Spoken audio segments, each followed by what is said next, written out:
Dünya şöhrətli Hollywood ulduzu Jackie Chan'ın Bakıda olmasını fürsət bilərək sizə öz sevimli PlayStation 1 oyunum olan Jackie Chan Stuntmaster oyununu çəkib göstərmək istədim.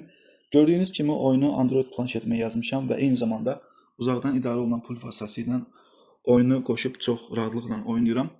Və təkcə PlayStation 1 oyunlarını deyil, eyni zamanda PlayStation 2 oyunlarını da telefona, Android planşetə, kompüterə yazıb və uzaqdan idarə olunan pul qoşub çox zövqlə oynamaq olur.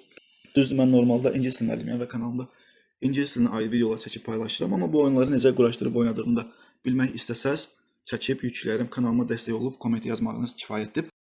Və onu da sizə deyim ki, yeni PlayStation 5 almaqdansa, PlayStation 5 ayrı pul verirsən, oyunlarına ayrı pul verirsən, yəni o qədər zamanı və büdcəni korlamaqdansa, nə varsa elə köhnə oyunlar da var. Və bu oyun haqqında danışmağa davam edeyim ki, gördüyünüz kimi sadəcə dava oyunu düzəldib, üstünə Jackie Chan şəklini qoymayıblar. Əsl Jackie Chan kinolarda qazanla insanlar necə döyürsə, əşyalarda necə məharətlə istifadə edirsə, bu oyunu da çox gözəl canlandırıblar.